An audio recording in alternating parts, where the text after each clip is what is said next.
The bottlers of Sparletta, the drink 9 of your compelling Monday night serial story of the future. The future which could be on our very threshold today.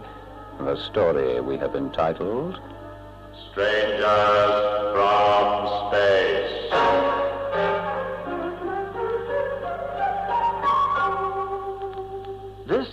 Relax. Enjoy our adventure story while you sip a Sparletta. Sparletta. And now, Strangers from Space.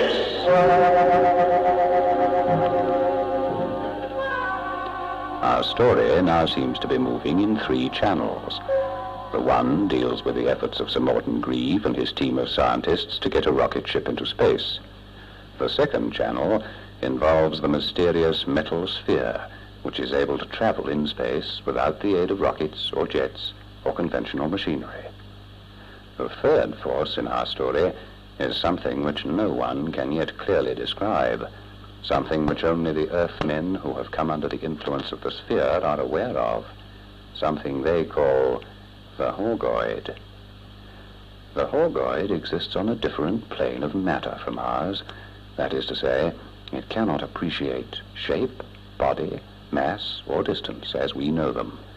It lives in what we might call a 4th dimension of matter. But it does seem to be learning. It can pick up the pulsating carrier waves which those in the sphere use. It also seems to have mastered in some fashion the rudiments of light wave behavior, because it emits an unearthly green twinkle occasionally. But what is the Horgoid? Is there another universe we have never seen, a universe to which the Horgoid belongs? Let us return to our gripping story. Last week you heard how Trevor Bold was shot off the face of the Earth in a rocket ship, which is now circling the globe. You heard how Benson and Bruce Belfry took the sphere up into space to listen for waves of fear from the mind of Helen Winter on the carrier vibrations. You heard how Benson spotted the Earth rocket in orbit, and then you heard the terrifying pulsating beat of the Horgoid wavelength as it picked up Helen Winter's carrier wave. And now, in imagination, we are with Trevor Bold as he lies in his rocket ship circling the globe at 20,000 miles an hour. Yes, I'm getting you clearly at the moment. Come in again, Sir Morton. Bold, listen carefully to me. We're sending up a cone of radar signals all around you. Something is getting pretty close to you. Over. Something close to me, but in the name of the universe, what can that be? Bold, switch on your full circle vision panel. Judging by the radars we're getting down here, you ought to be able to see something pretty soon. Out. Right, I've got it. Television eye switched on. Scanning through 360 degrees. 5, 10, 15, 20... Jumping Christopher! What in the blazes is that? Hold it. Hold it on the screen. What is it? What is it? I'm holding the focus. Yes, one side of it is bright in the sunlight. The other is quite clear from the earthshine. It's a ball. A big metal ball. Do you hear? A sphere. A sphere? Then they found us. They found out that we can get a ship into space. For heaven's sake, Sir Morton. What are you talking about? Who are they? What's going on? Where does this ball come from? Quick. It'll be out of focus in a moment. Is it going to attack you, Bold? Attack me? What is it doing? Tell me quickly. It seems to be getting closer now. Coming in to have a really good look at me. Listen to me, Bold. Whatever that sphere does, you are not to go inside it. Do you hear? You are not to go inside it. The old man must be completely off his rocker. How in the name of Jupiter does he imagine I'm going to get out of this space rocket, fly across the void without an external operations spacesuit, and then get myself into that sphere? He's nuts. The excitement must have turned his brain. No, sir, no, I won't pay a call on the sphere. It's not that, Bold. They might pay a call on you. Hey, listen, Sir Morton. Something else is happening. What? Yes, there it is again. I saw it clearly. A sort of twinkle, a green twinkle. Twinkle? What twinkle? Where? In space. It just appeared. Quite near to that sphere. A green twinkle. Quite a pretty twinkle. Oh, now it's gone. The sphere, it's gone. Just shot away like a scolded cat. What speed! Shot right out of the vision panel. What's that? Can't hear you. Sorry, Sir Morton, I'm practically around the curve of the Earth. We'll have to wait until I get back above your hemisphere. You won't be able to hear me now because I'm swinging around to the other side of the Earth. Did you get that? No good. Now we've lost contact. The whole planet's between us. What's that? Oh, my radio channel. Signal warning. Must be from one of our tracking stations on this side of the globe. Come in. Come in. Over. Calling Earth Space Rocket, circling globe. Calling Earth Space Rocket, circling globe. My God, that's wonderful. That's Benson's voice. Good old Benson. He must have heard of our success. He must be calling me from South Africa. Where are you, Benson? Is this freak reception? By George, that's my alarm signal. Something's within 1,000 yards of me. I must be entering a meteor shower. It's no meteor shower, old man. It's me, Harold Benson. Benson? Say, look, am I going quite dippy? I've heard that it's possible that human beings might go around the bend in space, but perhaps I'm suffering from some sort of brainstorm. Allow me to reassure you, Bold. You're quite sane. You're taking me along with you as a passenger. But no, I do know I'm nuts. Space bug will get you if you don't watch out. Space bug will get you because it's all about. Shut up, Bold. Throw the switch of your rear vision televiewer. Go on. Okay, it's all part of the dream.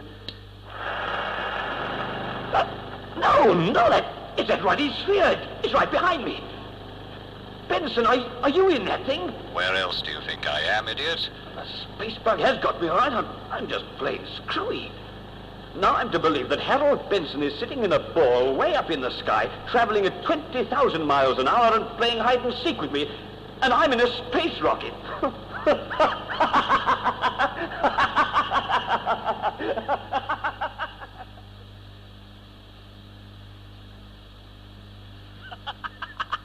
This is serious, Belfry. I really believe that poor old Trevor Bold has gone off his nut. Listen to that laughter. You can't help that, Benson. I suppose it's enough to make anyone go a bit batty. Switch him out. All right. Do you think we'll be safe like this? It's our only hope. I can't see how we can fail to be safe. We're not using any vibrations. That's the beauty of it. As long as we stay just behind this rocket, we can go with it. We are held in its own gravity pull, just enough to keep us in orbit with it. We don't have to use any vibrations to control the sphere ourselves. And that means that the Horgoid can't pick us up anymore. All our vibrations are dead, so the Horgoid must have lost us. Yes, exactly. Now, I never thought that I might owe my life to an Earth rocket. Strange, isn't it? Tell me, Belfry, the Horgoid has no awareness of our solar system, our form of matter, has it? No, not yet. But the only contact it has with us is through the special vibrations we use to broadcast to each other in space and to control the sphere. I wonder if your friend Bold has recovered his wits in the rocket ahead of us. Tune in again. It's the conventional Earth radio system, so the Horgoid can't pick it up. Curious, aren't you? What does it matter how Bold feels? Can't do much about us, can he? Well, there you are. Yes, I'm getting you clearly again now, Sir Morton. I've swung around to your side of the globe. Did you get my message in full? Reply, please. I got you, Bold. Our instruments also got a fix on the sphere which is following you in your gravity pull. Now, listen to me carefully. I'm going to use code in case we're picked up by Benson in a sphere. You sure it was Benson? Positive. Right, listen. Code Alpha Delta 157. Feed that into the ship computer. Check. Alpha Delta 157. Goodbye, Bold. Out. Conclude. Out. No, what's going on there? Do you understand that? I can't make head or tail of it. They've tracked us. Oh, so? Well, what can they do about it? It's either this or the Horgoid. True. We'd better not risk sending out vibrations again just yet. All the same, I've got a horrible feeling that those chaps on Earth are up to something.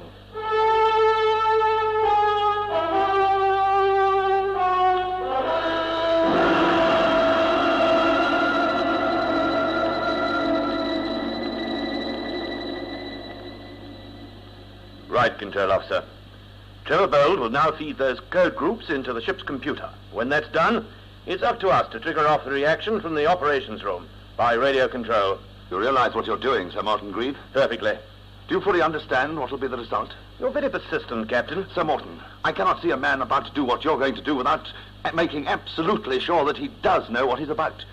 If you think there's a point that I may have missed, Captain, perhaps it will comfort you to tell me exactly what is going to happen. The code groups which you told Trevor Bold up there in the space rocket to feed into the ship's computer will do just one thing, and that is to release all the safety devices on the reserve rocket stages.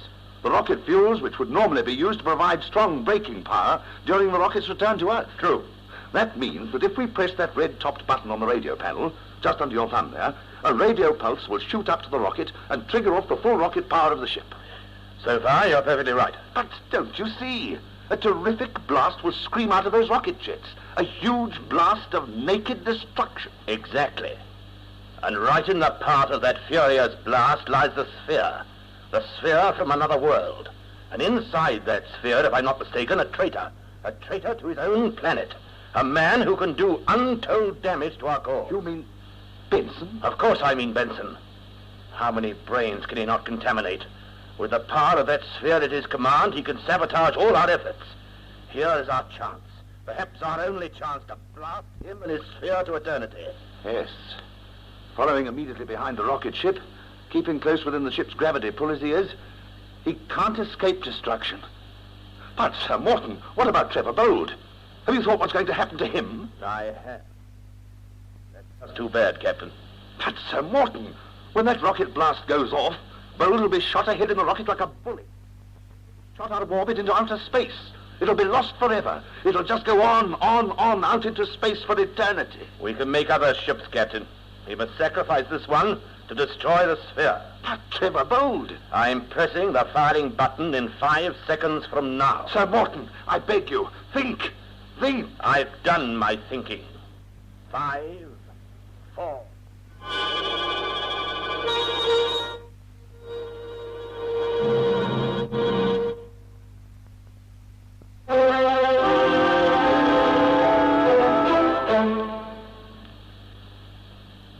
Something up, I tell you, Benson. Oh, wait a minute. What was that instruction Bold got from that? What was that code again? If I remember, it was Alpha Delta 157. Alpha Delta. Alpha Delta.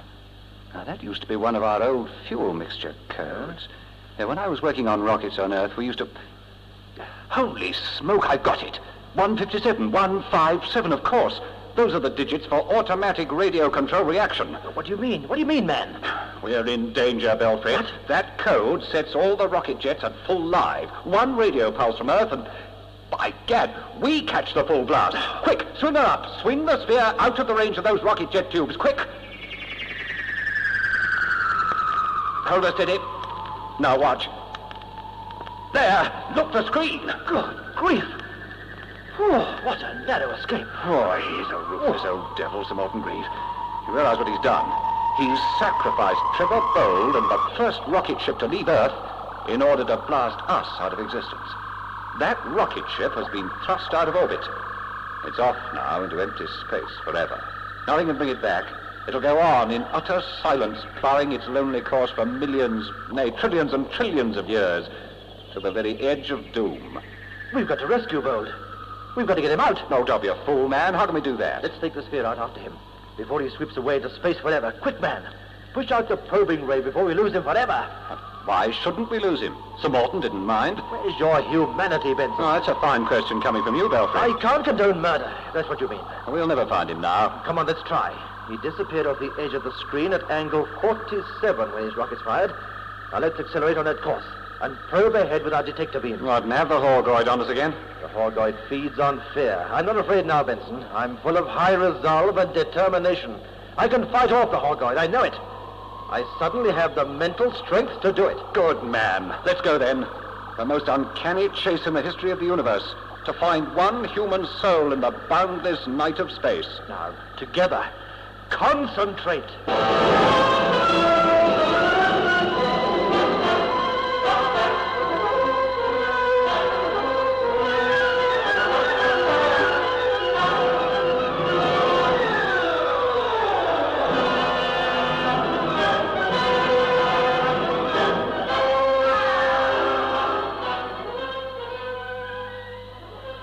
Let me lean on you for a moment, Captain. Steady, sir. I've just sent a man to his death. I've sent a man out among the stars. To a slow death from starvation and cold. Perhaps madness when he realizes what's happened. But in doing so, you have removed a terrible threat to your own planet, Sir Morton. Switch on the tracking beam. Right. We'll still be following the orbit of the rocket ship automatically, although the ship is no longer in orbit. Very well.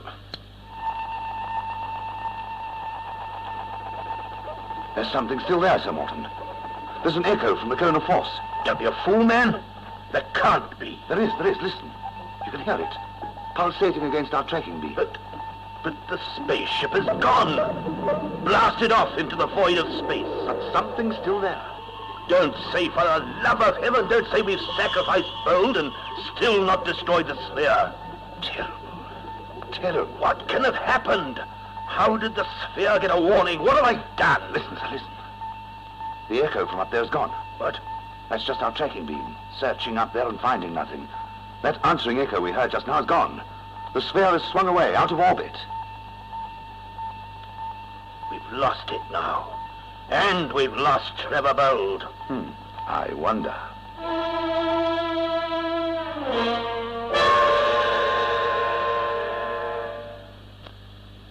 Please sit down, Miss Winter. Thank you, Doctor.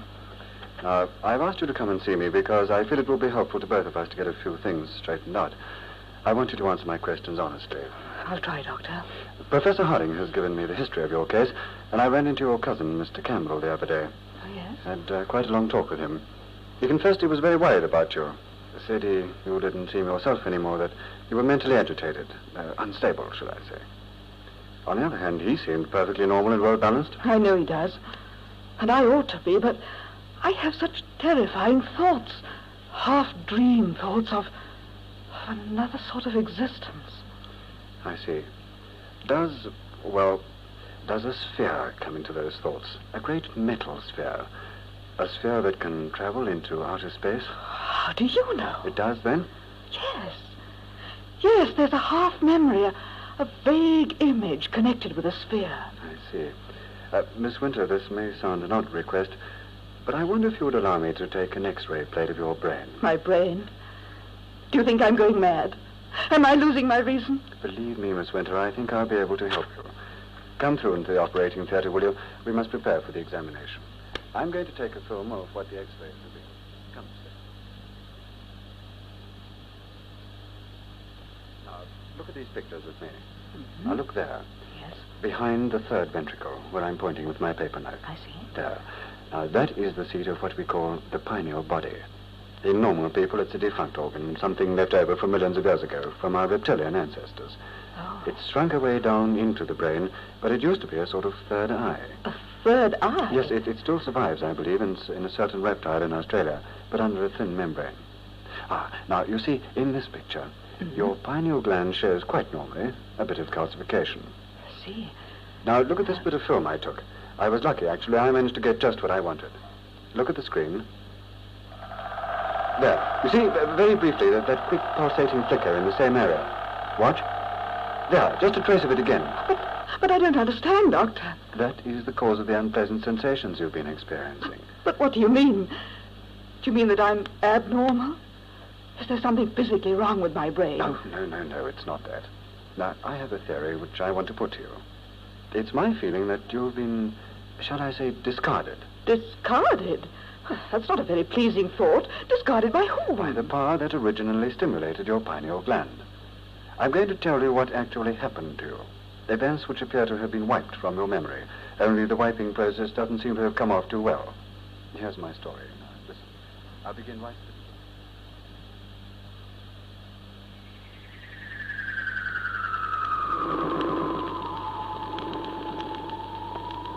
Got something? There. Got a fix in our searching field. That must be it. Moving at a deuce of a speed. Increase vibrations and overtake it.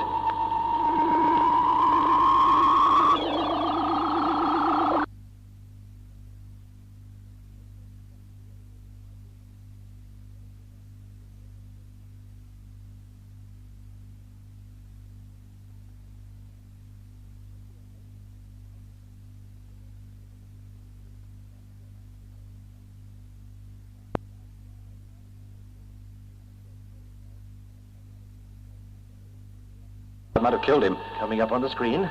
A steady point. I'm holding her steady. Good. Coming up. 28 spherons of distance. When we get to 25, we can switch on the range magnifier and get a really good look at it. It's not effective at any distance greater than 25 spherons. Holding up. 26. 25. Switch on the magnifier. Right. Oh, twice the size at once. Whew. How that spot looms up on the screen. 23 spherons. Belfry. Belfry. The screen, man. Look hard. What is it? Isn't that 2 spots? Well, it can't be. An optical illusion, a double image. It's not, I tell you. It's 2 distinct objects. 20 spherons. Let me look again. By Jupiter, I think you're right. It does look like 2 registrations, but it can't be. 19 spherons. We're getting in really close now. We'll soon be able to change from radar screen to infrared vision telescope. It's definitely 2 objects, very, very close to each other, but... 15 spherons. Switch on the infrared visualizer. Wait a moment for the screen to animate. Warming up. Warming. There. Got it. Got it. You were right. You were right, Benson. 2 shapes. Outlined in black light. But what are they? What are they? 13 spherons. Coming in. Coming in. Shapes are coming into clearer outline. Oh, my eyes are watering with the strain. Good gad, Batty, I can make them out now. One's the rocket, all right. One's the rocket shape, but the other is it's a ball, another sphere like this one. It's impossible. We know we're the only scout craft in space. But look for yourself. There it is, I tell you. Spherons of distance. I just can't believe my own eyes, Benson. Do you think it could be our own reflection, a sort of space mirage? Oh, that's no mirage. A sudden blinding flash from the side of it. It's coming right at us in the screen. They're firing at us, man. Swing away, out of focus. I'm trying to. I'm using all my mental vibrating power, but I can't get the sphere to respond. I can't move her. Oh, let me match my waves with yours. I can't move her. She's like a rock. Can't alter course. Screen. The screen. The missile from the other sphere. The hostile sphere. It's looming large. It's going to hit us, Benson. We can't escape. We can't escape.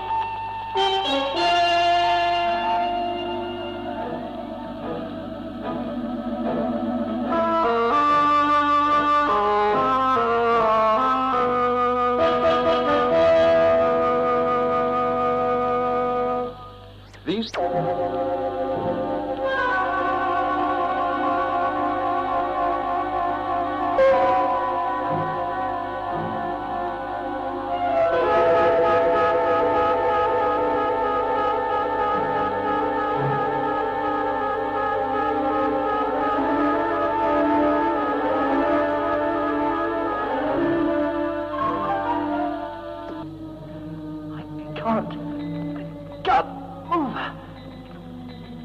Like a rock.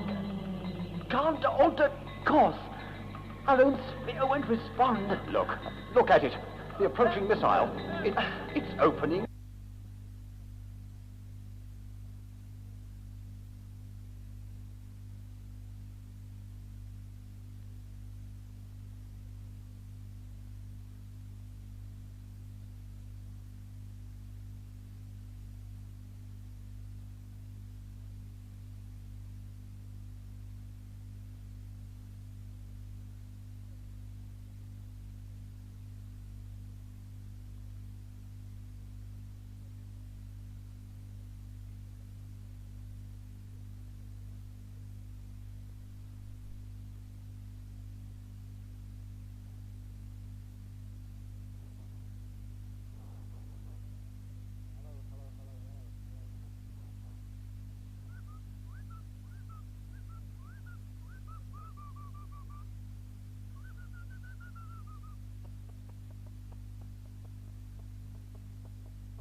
something has attached itself to us. Can't see a thing in the vision screen now. We're right up against the other body. Now, what do we do? I tell you, Belfry, there's only one thing that would make me feel more scared than I do at this moment, and that would be the sound of the pulsing beat of the Holgoid. They're coming for us, Benson. By heaven! They're going to cook us. They're going to roast us alive. For that patch of red on the inside of our sphere, that's heat. It's glowing with heat. It'll be white hot soon. They're melting a hole in the side of our ship. All the air will rush out. We're doomed, Benson. The heat. The metal, white hot. A circle of white hot metal. They're cutting out a circle from the side of the ship. Back! That piece is going to burst inside in a minute. They're through. Back!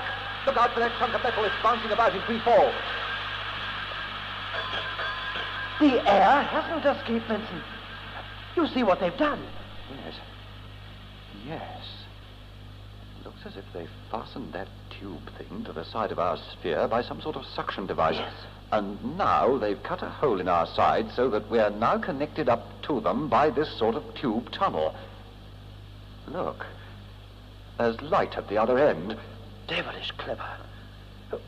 What's the idea? Well, it's pretty obvious that they want us to crawl along the inside of the tube and enter the other sphere. But who are they? How do I know?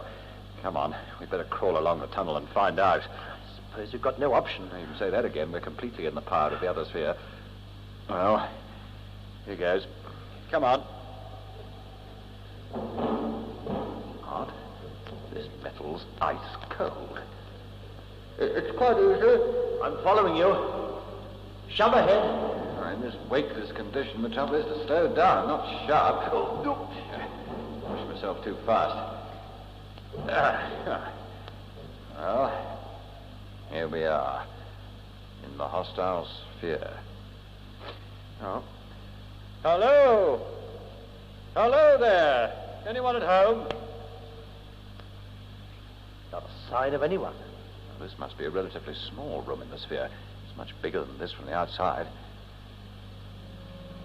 Hey, something's happening automatically. It's the hole where the tube was, the hole we've just come through. It's being sealed off. Oh, I suppose they're going to jettison our sphere now that we've left it. Look, that screen has suddenly become animated. See, there's our sphere.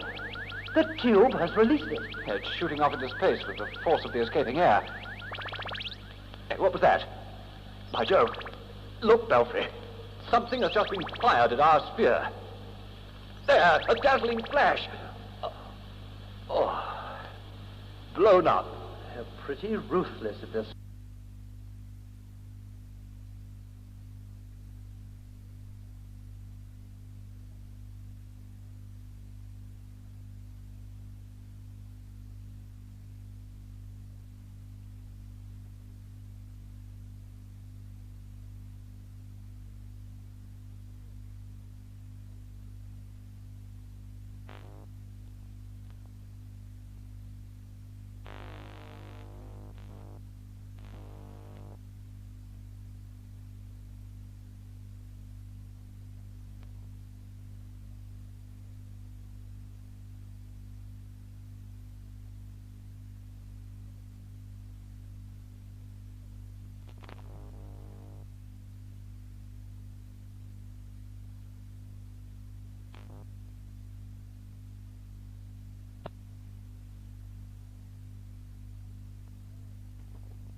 There, he's alive.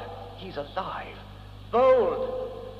Bold! Follow our voices. Come round to the side of your ship from which our voices are coming. Keep it up, Benson. All right. Bold! Did you hear that? Follow our voices. Follow our voices, Bold. Follow the voices. Come round to the side of the ship where our voices are coming from. Come round, Bold. There he is.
It's fascinating. Why, all that's magnificent. This is a sight I never thought to see in my lifetime. Ah, there's a polar ice cap. There must be two, then. But from this angle, we can only see the north pole of the planet. Look at those vast areas of dark reddish ochre coloring. Yes. And those strange patches of, well, what are they exactly? Deep bluey green? A deep red world. A world of deserts. Look at that layer of orange yellowy cloud. A tremendous yellowish veil. See it? You know where we are, don't you, Vincent? Oh, what's the matter, Pearl? Trying to pull my leg? There's only one planet with these characteristics. Only one in the whole solar system. We're swinging in orbit round the planet Mars.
Who's going to try, Mike? Oh, come on. Give me one.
Here we come. There. 2 flaps are opening in the roof of the dome. Steady, boys. This is it. Careful how you walk. Gravity is much less. This reminds me of my first landing under the moon. By Jove! What a vast place. Yeah. Awe-inspiring, isn't it? Like some fantastic factory. Look at the stuff. Acres and acres of machinery. But what extraordinary machinery. Somehow it looks so evil. Oh, now, Bold. How can machinery look evil? I agree with Bold. This stuff does. It gives me the creeps. Well, what do we do now? No one seems to be coming forward to greet us. Hello there. Hello. I can hear you. I realize you are here. Oh, quite that sudden booming voice. Well, we're looking forward to meeting you. Won't you come out and meet us face to face? What do you mean, face to face? Look, we want to meet you. You and your fellow Martians. We want to meet the citizens of Mars. Citizens of Mars? What are you talking about? There are no citizens of Mars. But there must be. I mean, you. Well, what are you then? Surely you are a citizen of Mars? You do not seem to understand, Earth creature. There are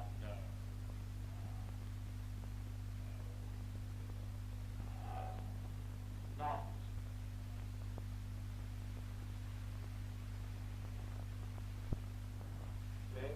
living mind. But I repeat, tell me then.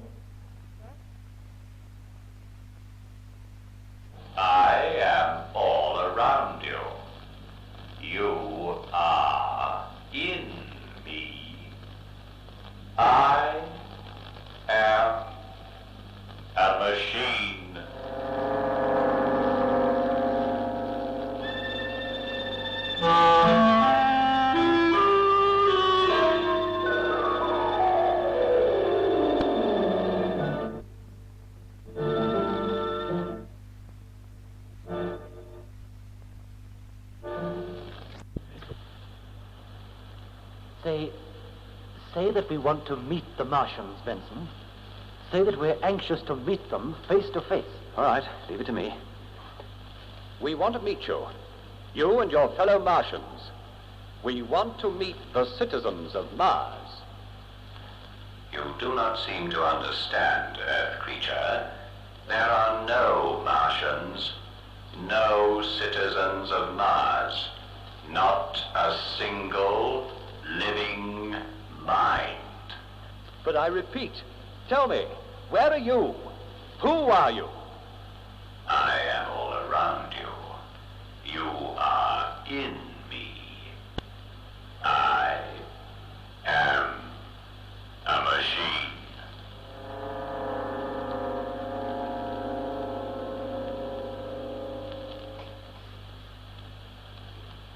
Nice to see you again, Professor Harding. Thank you, Sir Morton. When I got your letter telling me all the latest developments, I realized that perhaps I could give you some information which would be of great interest to you. What do you mean? Surely you can't have anything to add to what I wrote to you about? The sphere has been destroyed. What? I see you nod again. But I tell you, Harding, after we sent up the radio impulse to fire off Bowles' rockets, we still picked up the sphere in our tracking field. Nevertheless, Sir Morton, the sphere is now a thing of the past. It no longer exists. But how can you know this, Harding? It's Bill Fermark. Oh, Bill Fermark. I beg your pardon. I'd forgotten about him. Well, go on. Now, how is it that you know the sphere's been destroyed? Bill Fermark told me. Actually, he came to me one evening and said I might as well release him. He couldn't do anything against his will anymore as a result of commands from the sphere because the sphere no longer existed. Amazing. But how did he know? And apparently, to those whose pineal glands have been stimulated to receive vibrations from the sphere, there's a sort of permanent link, a sort of open radio channel which keeps them in touch with each other and the metal ball. They may not be conscious of it all the time, but the moment it's no longer there, they know. Tell me, did Fermark give you any hint of how he thought the sphere met its end? Did he get any message? Does he know, for example, of any hostile force in space which might have destroyed the sphere? Well, there was something he mentioned. Yes, what? I must confess I couldn't really make head or tail of it. But he did mention something called the Horgoid. He said it was a kind of deadly force, an overwhelmingly evil force in space. All I could get out of him, apart from that, was something about... Well, it sounds silly. Go on. Well, just a green twinkle. He said that Benson had been in touch with him some weeks ago, wanted his help to fight the Horgoid. Wait a minute. What's the matter with me? My head's been so full of other things, getting our first spaceship into orbit and worrying about Trevor Bolt, I quite forgot. That must have been the time when Dr. Hawkins put Fermark under hypnosis. Don't you remember? Yeah. We watched him struggling, trying to give help to Benson. Yes, by George. Benson cried out over the carrier wave about the Horgoid, didn't he? That's right. And now Fermark talks about a green twinkle, you say. Yeah. I've heard that before. I've got it. It was Trevor Bold, over the radio. When he first mentioned that the sphere was following him, he spoke of a green twinkle. Quite a pretty green twinkle, he said, I remember, which suddenly appeared in space from nowhere and seemed to flicker around the sphere. The mystery definitely grows more obscure, Morton. We've been thinking all the time that the sphere is the menace. It looks as if the sphere, in its turn, has fallen victim to another, more menacing force. Which is the power we have to reckon with? The power that is bombarding the polar ice caps with cosmic rays. There's only one way to find out, Hardy, and that is to get up into space. Bold proved that a man can stand the blast off, but he was almost knocked out by the terrific acceleration pressure. We're working on something new, a sort of sealed-off compartment for the passenger, filled with plastic cushioning. If this works, then perhaps you and I can get up there. You mean without it we wouldn't survive? Oh, we certainly wouldn't. If the acceleration pressure nearly killed Bold...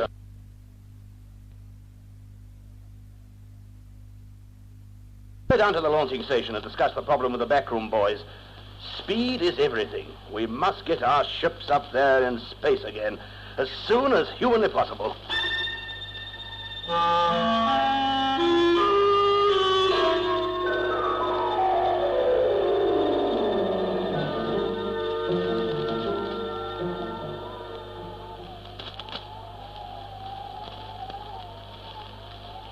Look out there, Bold. Oh, leave him. Let him sleep. Whew. I've seen a sandstorm over the Sahara, but this looks as if it's blowing up for something really spectacular. That veil of yellowish cloud we saw when we looked at Mars from space must have been one of these storms. It must have been a pretty big one, then. That veil we saw must have covered a good few thousand square miles. Oh, what a planet. And to think that some people on Earth imagine there are living Martians on this arid world. Well, there's something here with far more potential than a few Martians scratching about on the surface. Look at that huge window. The machine created this in the biggest dome to allow us to look out. And the air in this place, pressurized and oxygenized especially for us. And the food. That machine has certainly improved on those iron rations it gave us the first time. It's all a bit like a dream. How could this vast organization survive on its own? Why shouldn't it?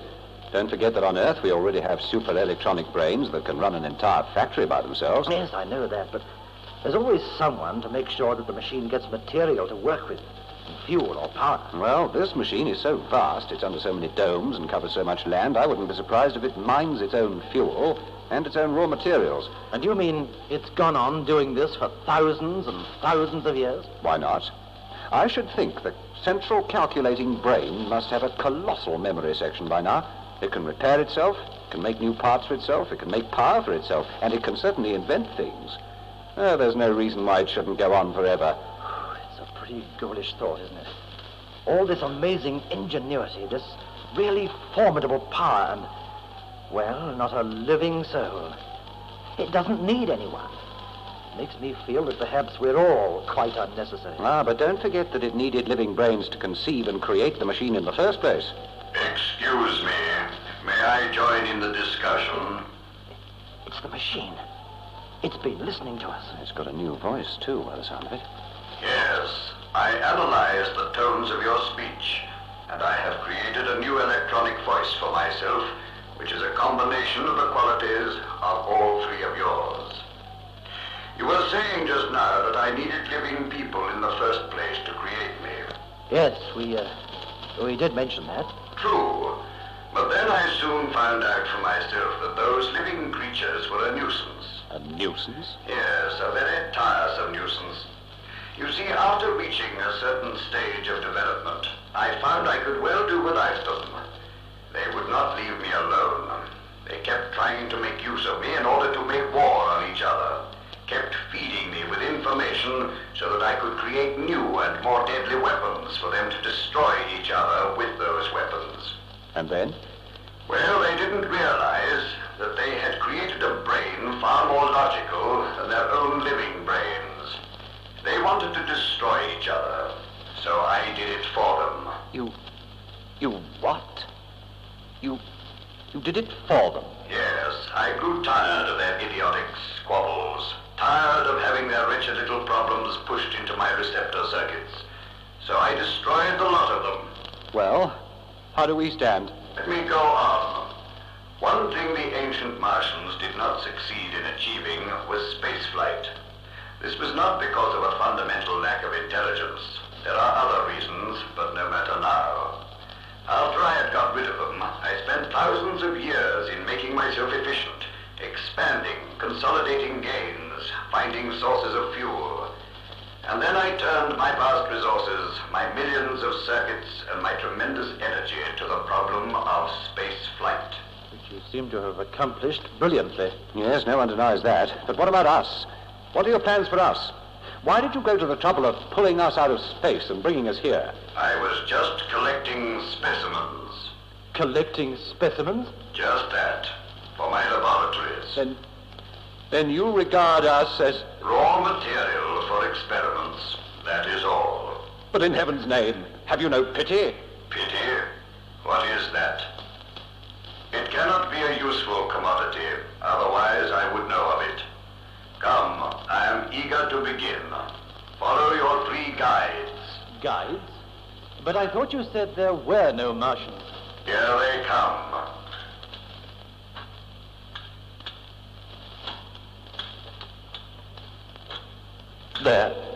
They're robots. Mechanical men. Creatures of steel.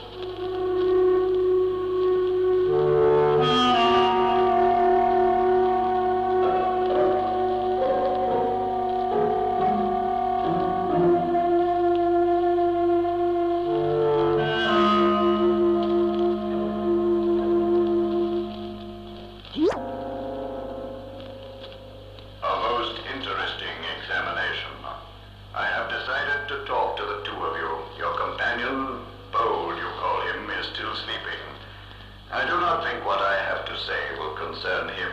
Then I take it that you've discovered our secret. I have. I analyzed you mentally under a form of hypnosis. I discovered that the two of you possess an active organ in the brain which the other does not possess. That is why I wish to talk to you privately. You mean the pineal gland vibrating center? That is your name for it, but we are talking of the same thing. You've not revealed this to Bold. I have not. But I want to find out more about your special powers. It seems to me that you would be able to operate the space sphere which I have constructed. It works on the vibration principle. It rides along the lines of magnetic force of the universe. I thought so. I knew it wasn't powered by crude rocket forces. Now, this power was transferred to you by forces on another planet, the planet Thorium, which you know as Venus. That is so. And you have more knowledge of the cosmic forces than this other one, Benson, has. Yes. I have a desire to test a theory of mine. It concerns the planet Venus. I cannot leave Mars, although I can send electronic devices into space in my sphere. However, these devices themselves would lack mobility. They would be unable to leave the sphere and carry out the kind of research I am interested in. The solution is simple. You will go. We will go? To Venus? Yes. And if we refuse? I will destroy you immediately. But I have been to Venus. I'll tell you. Surely I can tell you what you want to know? I have already analyzed your knowledge of Venus. You yourself do not know what I want to know. Otherwise, I would already have discovered it from your brain. But how do you know that we shall be able to carry out the researches you want us to? How do you know that we shall be able to survive on Venus? You will be fully equipped. My factories are already busy making breathing equipment for you. You will leave this planet in 10 hours. How long will the journey take? What is the relative position of the two planets? My computers are working on the arc of travel. Perhaps you would like to talk things over in private. I will switch off communication. Oh. Now what? We've certainly come up against something pretty formidable this time, Benson. Ordered about by a machine. And what a machine! It's a monster. I wonder what it wants to know. Well, it looks as though we're both in for a pretty lively time one way or another. It's fantastic. Venus and Mars. Just names until now. And now we're going to do a bit of spying on the one on behalf of the other. I only hope one thing about this expedition. You sound serious, Batty. I am serious. This could lead to a war, Benson. An interplanetary war. As H.G. Wells put it, a war of the worlds.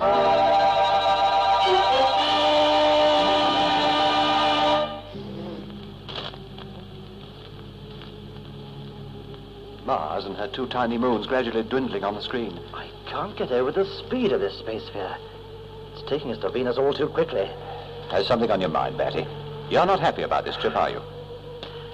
That great machine mind on Mars has some ruthless purpose, Benson. It's only using us at the moment because it has to. I'm convinced it has a grim purpose of its own. But why Venus? What does it want to interfere with Venus for? It's conquered Mars for itself. There's no one or nothing there to dispute its authority. It isn't just that. Being a machine, it hates living beings. Can't you appreciate that? You mean its ultimate purpose might be to destroy whatever living beings there are on Venus? That could well be. And now, it knows we come from Earth, and... You mean it might get an appetite for destroying living creatures and turn its attention to Earth? We don't know, Benson. But it's up to us to think of every possibility. But what can we do? We're just pawns in the game. Can't we find out what the machine wants us to do on Venus before we get there? You mean listen to the recorded spool which the machine told us to play when we arrived? Yes. But how do we know that the machine won't realize what we're doing? I bet my boots that radio impulses are going back to Mars every second from this ship. I bet that if we switch on that recording machine before we get to Venus, an impulse will be sent back to Mars. I suppose you're right. There's nothing for it but to wait. This voyage is going to take weeks. Venus is an awfully long way from Mars, you know. I wonder what's happening on Earth. I wonder if they've got another spaceship up yet. It all seems a bit remote, doesn't it? Now, come on. Might as well hibernate. Now, what are the instructions? 2 shots of solution A and 1 of solution A3. Everything worked out for us. Now, this will keep us nourished and asleep until we get there. Yeah. Oh. Well, Venus. 3 weeks to go. 3 weeks to go. 3 weeks.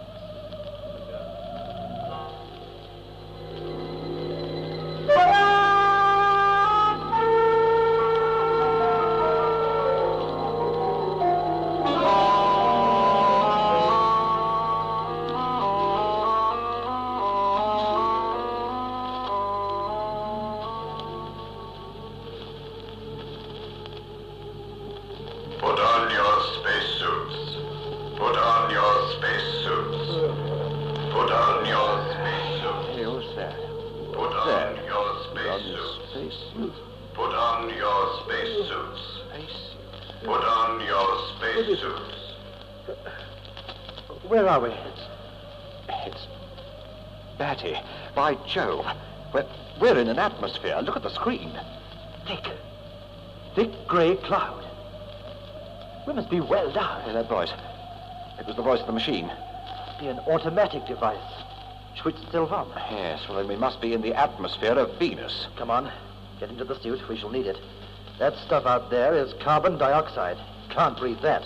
You will make planetfall in 30 minutes ship time. On the sea. On the sea?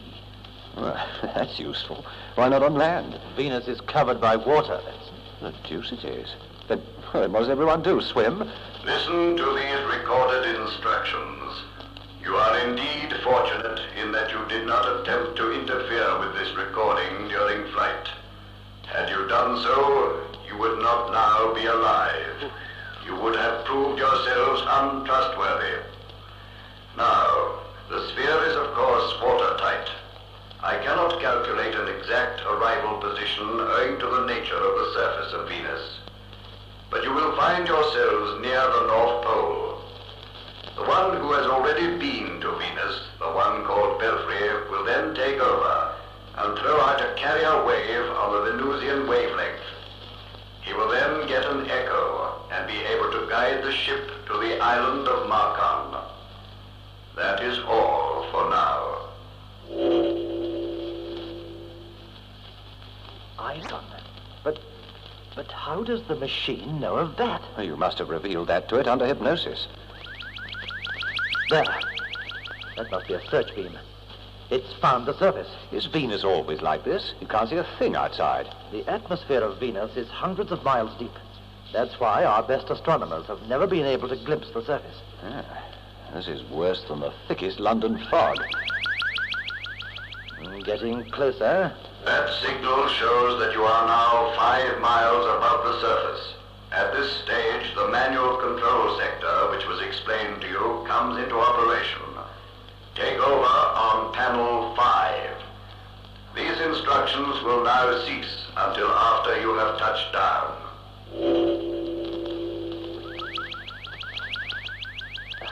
There. The manual control section is exposed. You'll have to take her down on radar probe. Put your breathing helmet on. We'll open up a porthole when we touch down. 4 miles. We're dropping. Ease over that deceleration dial. About 3, I should think. Now steady, steady.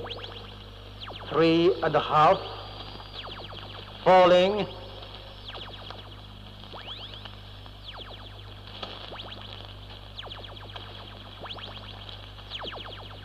You know, this story of strength...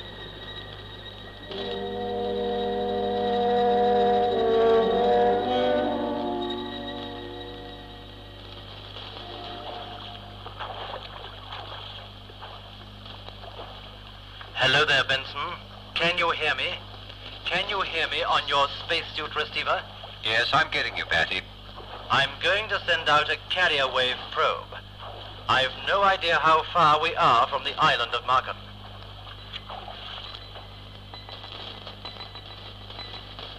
I'm not getting anything yet. I'll try again. That's it. An echo. I got it. I got it too. Which direction? Not strong enough.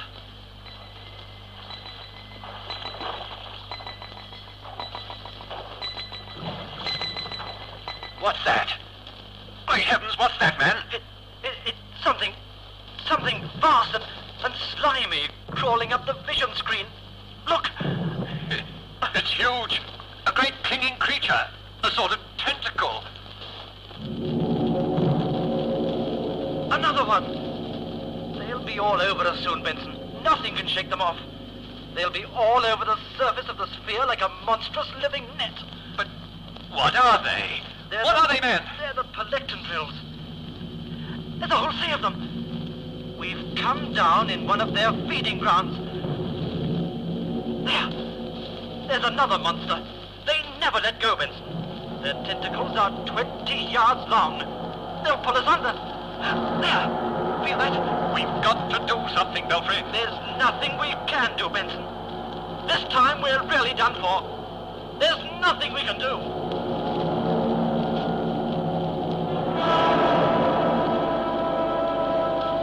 What are they, man? They're the Pelectron drills. There's a whole sea of them. We've come down in one of their feeding grounds. They'll never let go, Benson. Their tentacles are 20 yards long. They'll pull us under. But what can we do? Nothing. This time we're done for. They're all over the surface of the sphere like a living net. Well, I'm going to try something. I'm not going to give up without a fight. The tube. The tube. We will send a blaster torpedo out of the tube. Good gad. It's the carrier wave. I can hear it pulsating in my head. So can I. And there must be somebody quite near. I've been trying to trace us after picking up our first signal. Before we were attacked by the Pelectron drills. Answer them. There. Did you get that? I'll send out an SOS on the carrier wave. Now. We are in the grip of the Pelectron drills.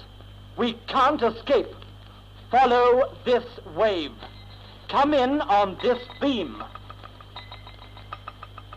Who are they? What can they do? It must be a roving scout sphere searching for us. A sphere from the island of Marcon. But they'll never be able to get us out of this. Get those blaster torpedoes working. I'm feeling the dials with my fingers in the dark. There. Now these. Now the Energizer. What are you doing? You put the stabilizer out of action. We're turning over. I released charge. Just pray the pressure wave doesn't stave us in. Stop firing. You will destroy yourselves. I am dispersing the Pelectron drills with magnetic shock waves from above the surface of the sea. Wait. Wait. Who was that? Who was that, Belfry? A human voice on the carrier wave. Just in time, I hope. They're shifting. Whatever it is up there, it's breaking that awful grip. Getting lighter. Faintly lighter. I'm going to switch on our own magnetic screen. It'll help to get rid of them. Shock them off the sphere.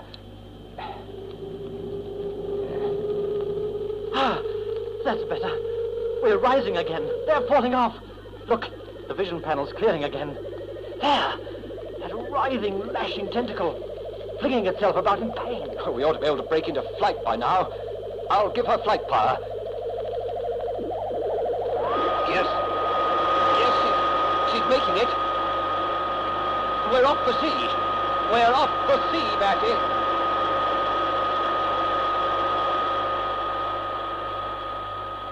There.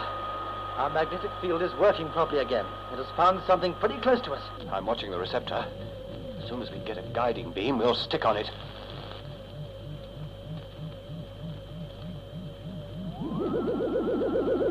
There, that's it.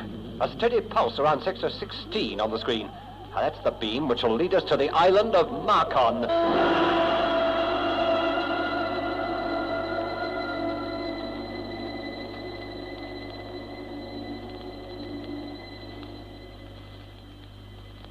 Welcome, welcome, Earth converts, ambassadors of Venus. You have much to tell and we have much to ask. That is why I have called together a meeting of the Jun Secoris. Greet our brothers, Secorians. Speak, first scout of Earth. Where is Taralis, the great sphere of Venus, the pride of our best creative brains? We observe that you have returned in a strange vessel, an alien sphere not made upon this planet. Whence comes this unfamiliar ship of space? The sphere in which we returned, O Framviga, was made on the fourth planet from the sun, that which we know as Mars. Explain yourself. While we were riding in space, in our own sphere, Taralis, we were attacked by another sphere. I knew that none of our ships were in space by reason of the agreement which was made between us, O Framviga, at the time of my last visit to this planet. A hostile sphere drew us close to it by a magnetic web of force, and then attached a tube to the skin of our ship. A powerful electronic flame cutter tore a hole in the side of the Taralis, and we had no choice but to enter the hostile sphere through the tube. This is indeed an astounding tale, but continue. We were then put to sleep by a soporific gas and taken to the planet Mars, where we were questioned by a great machine.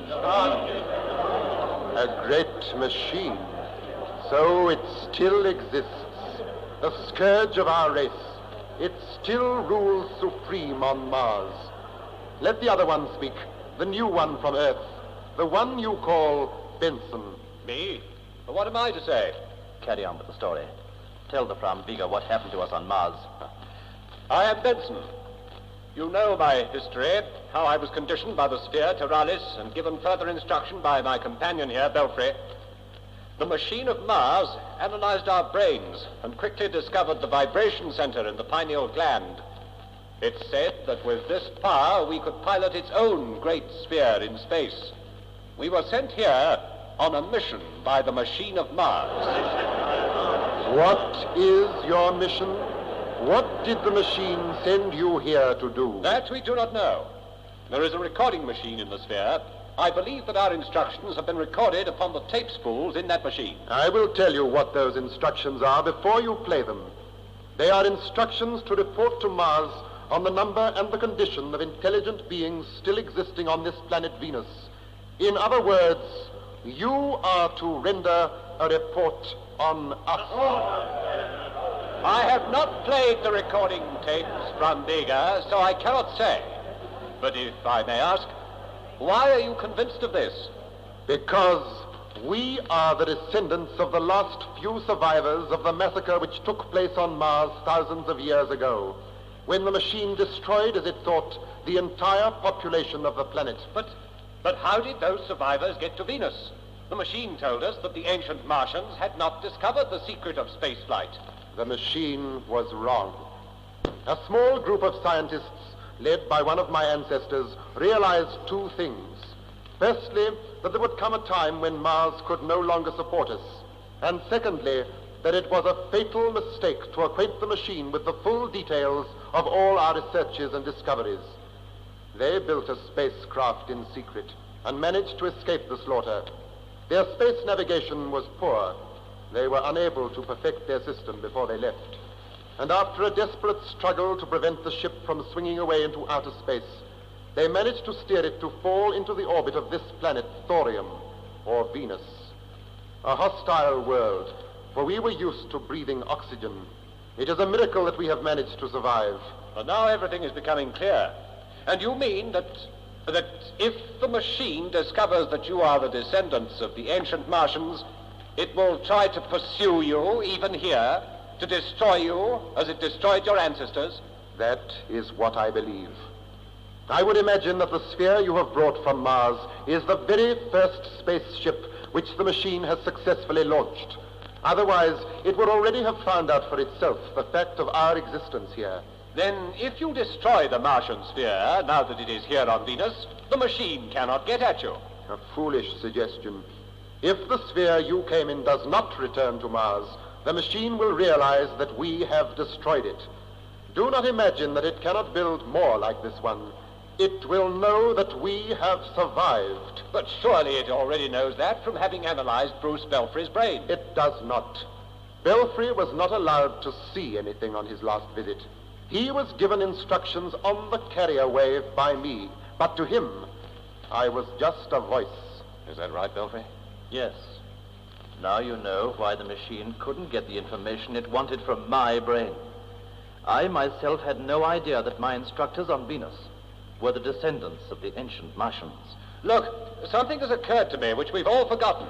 That is, we haven't yet played the recording in the sphere. We're jumping to conclusions.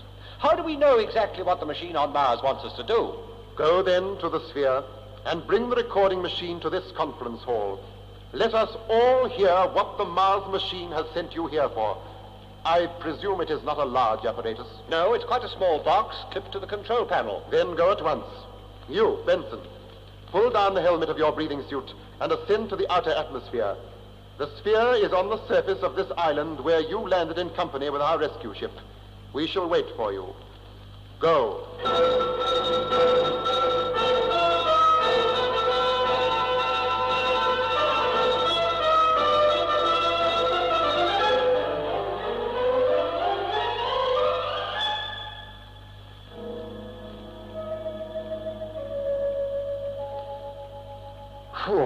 Side. Thank goodness I can get this helmet off.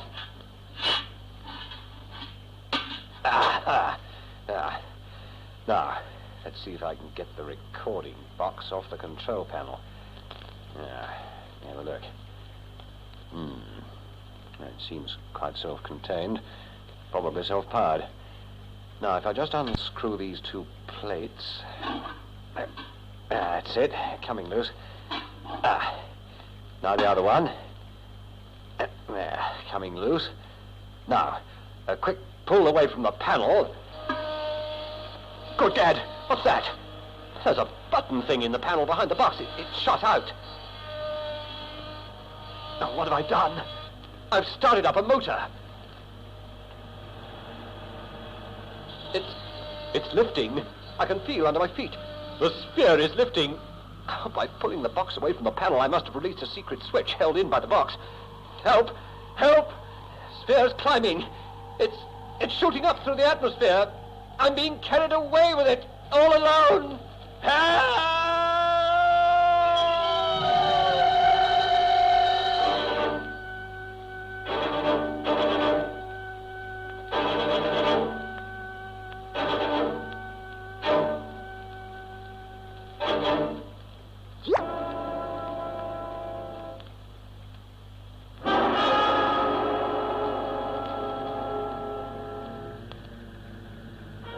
Well, Captain Dane, we're really in it. Boots and all this time, aren't we? Do you think it's wise of you to come on this space trip, Sir Morton?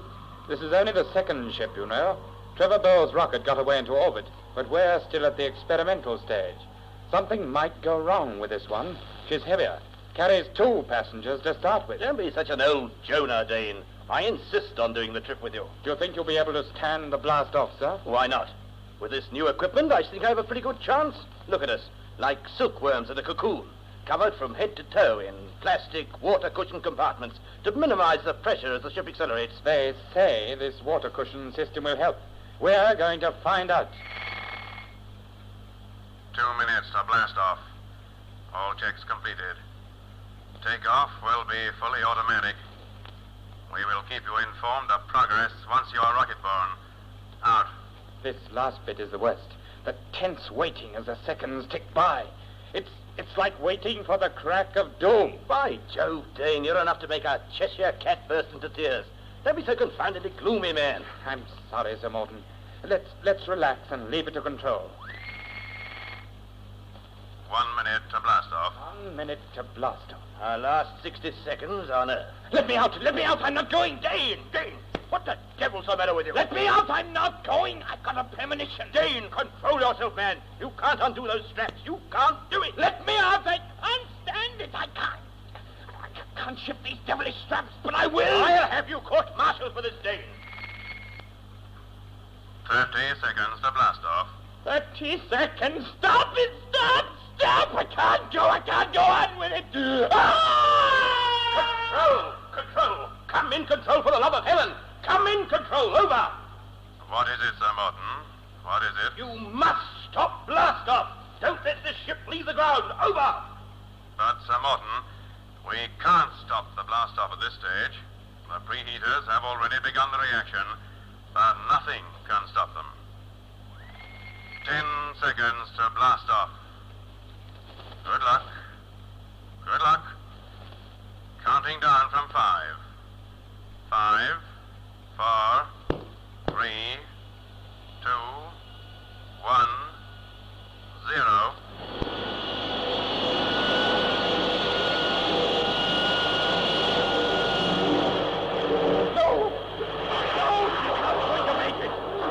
To make it, I tell you! I know!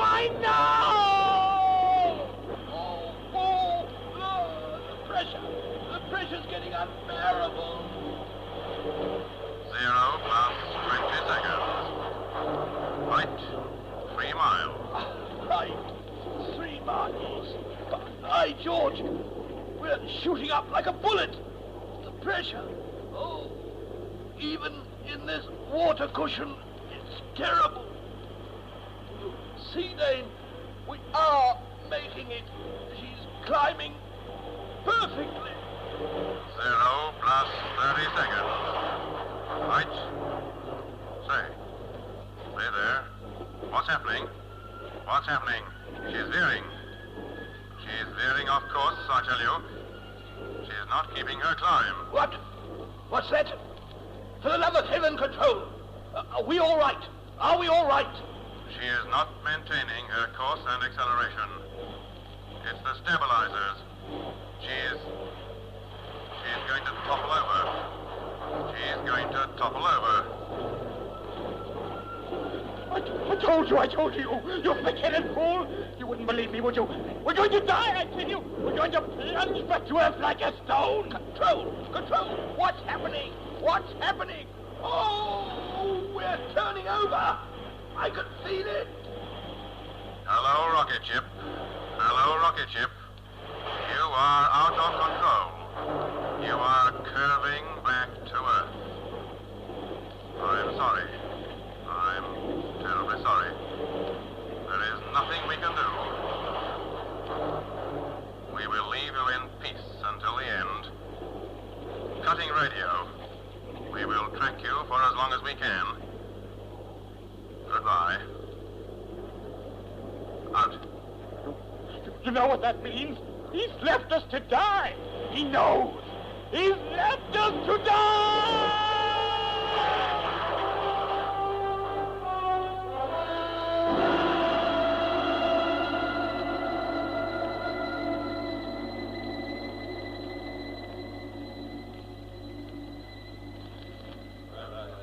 Peace! Peace, what is that? The sphere has gone? The sphere has gone up into space? Then that Earthman Benson is a traitor. He is obviously in the power of the machine of Mars. He did not want us to discover the secret instructions.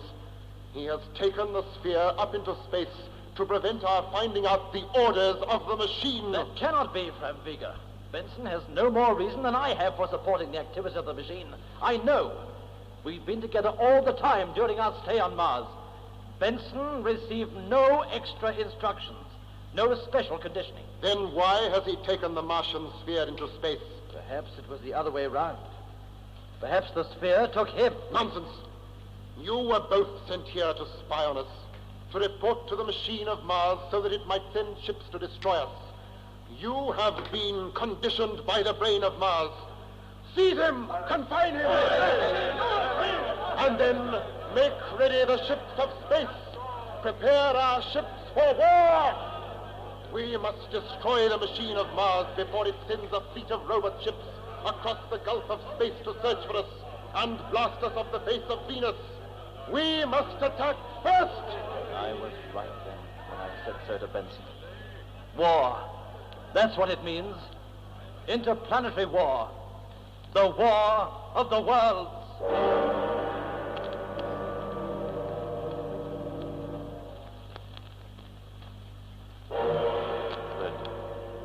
But this is the chamber in the Great Dome. This is where I was before we took off in the sphere for Venus. Why have you brought me back to Mars? I will tell you. If the tape were to be played just for the two of you, then why remove it from the sphere? Obviously, the removal of the box meant that others were to be given the opportunity of listening to my instructions. This I did not want to happen. So I wired up a switch behind the box, a switch that would operate as soon as the box was pulled away from the panel. This switch set the flight vibrations in motion, and the sphere shot away into space. Tell me, Benson, was I correct in my reasoning? What's the point of denying it? That's exactly what did happen. I entered the sphere for the purpose of removing the box and playing the tape to a conference of the leaders of the Venusians. And why were they so anxious to hear those instructions, Benson? I will tell you. Because they are not Venusians. There are no Venusians apart from sea creatures and simple reptile primitives which have been trained. Those beings are the descendants of the ancient peoples of Mars. Well, how do you know? I sent you and the other Earthman, Belfry, to Venus to find that out for me. But I haven't told you so. I've mentioned nothing of what we found. Indeed you have. But when?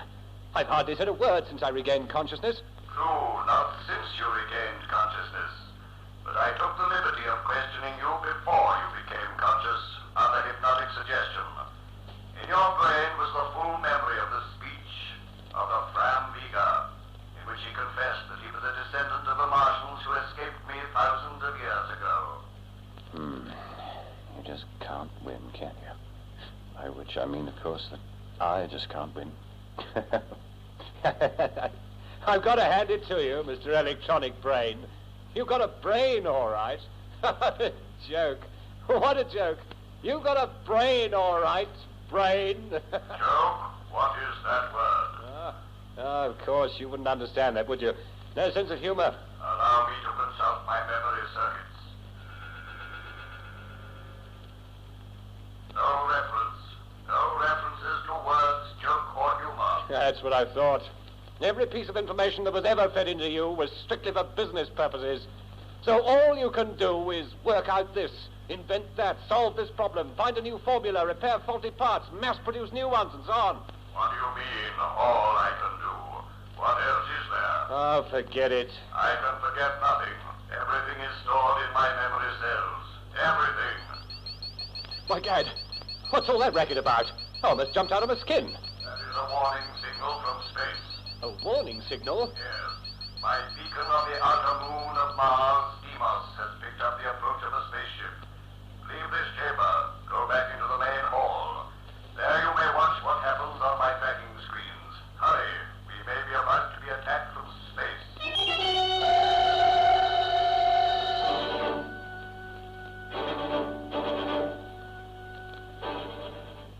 You know, this story of strangers from space compels me to stay at home on Monday nights. How right you are.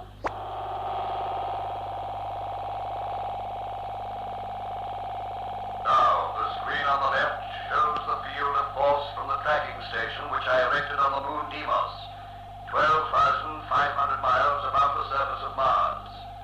On the right screen, you see the magnetic field of the beacon on the other moon of Mars, Phobos. Phobos is only 3,700 miles above Mars. Deimos has picked up a track. Look, there are the blips.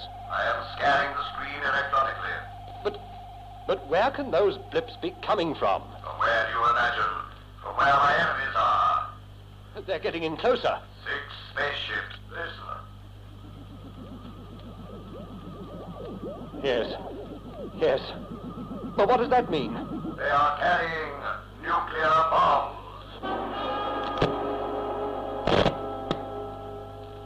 Nuclear.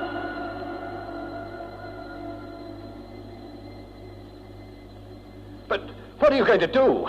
How can you defend yourself against an atomic attack? I told you when you first came that I had spent thousands of years consolidating my position. And to consolidate my position, I had to expand. In other words, I have built sections of myself underground all over the planet. For example, there is a vast section of my electronic mind under the polar ice caps where the great oil deposits are to be found.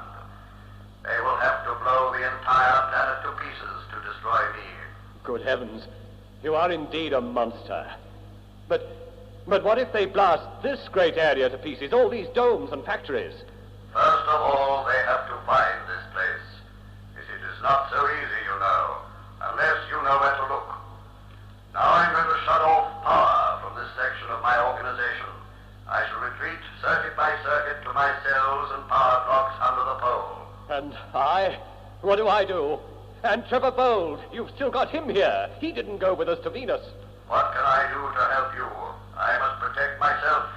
If you are destroyed in the atomic blast, it will not matter. Now perhaps you can see for yourself why I got rid of the living creatures on Mars thousands of years ago. Wherever there are minds in bodies of flesh and blood, there is war. But have you no mercy? Can you do something for us? Can't you protect us? What is mercy? You are not vital to my survival.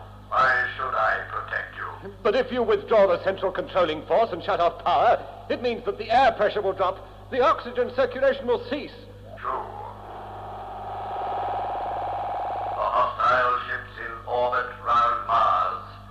I am cutting off this section. This was the location of the very oldest part of me, when living creatures still inhabited Mars. This is the area they will attack first. I am now withdrawing all my electronic power. Stay! Stay! Wait! Tell me what I can do! Gone. Everything has gone dead. Darkness. The power is gone. I'm alone. Alone. One human soul on Mars to be blotted out by an atomic attack. But no, I'm not alone. There's Trevor Bold. He's here somewhere. He must be here. We didn't take him to Venus. And where is he? Where has the machine hidden him? Bold! Where are you, Bold? Where are you, Trevor Bold? Bold! Bold!